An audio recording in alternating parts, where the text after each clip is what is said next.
night of chaos and destruction in Minneapolis. Several buildings set on fire, stores looted and destroyed, and protests turned deadly when a man is shot and killed. Plus, what we've learned about the officers investigated in the death of George Floyd. We are following all of the breaking developments in the overnight hours. Those protests in Minneapolis turning deadly. The night in this city has been extremely chaotic. The outrage all sparked from the death of George Floyd.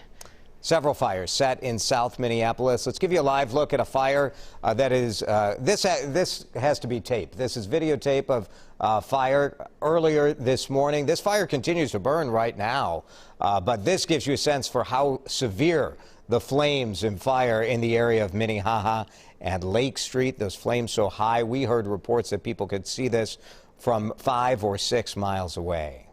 Saw protesters looting and vandalizing several businesses all along Lake Street and into Uptown overnight. Our photographer Joel Thurston shot this video overnight of people looting in and around Calhoun Square. These protests also turned deadly. Police telling us a man was shot and killed in the midst of all of this.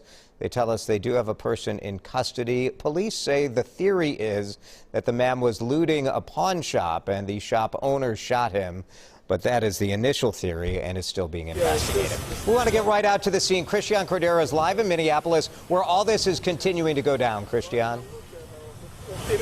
It is hard to believe, Jason, that it's just 6 a.m. I was just speaking with a woman who showed up because she felt empowered at the message, and she, like so many other people, know that part of this message will get lost in so much of this violence that is expressed through fear, through anger. You can see behind me what once was an apartment complex that was under construction. We're told that it was supposed to be affordable housing. At least those are some of the reports that we're seeing. Minneapolis Fire wasn't able to show up to it right away because there were so many protesters in this area in the late hours of overnight. But once they did arrive, really their job was limited to just containing the fire itself. As you can see, the building itself seems like it is pretty much a lost cause. There's only so much we can show you because of all the profanity, whether it's through graffiti or through what people are expressing. But as I mentioned, I spoke with this woman who said that this is happening because of a systemic issue. That's what she believes. That's why she showed up.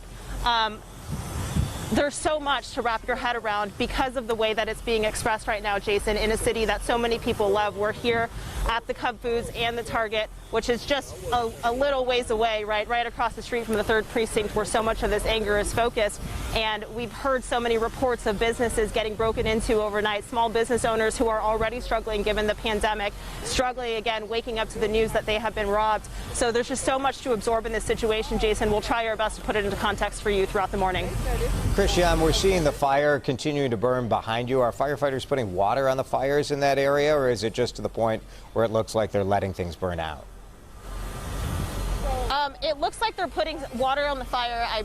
It's honestly, it's hard to tell, but there are firefighters who are working down the block a little bit, and they have also focused some of their efforts on this factory, this old factory building that's right next door, because that appears to be on fire as well. But like I said, because it's such a fluid situation, we're still certainly trying to learn more. Yeah.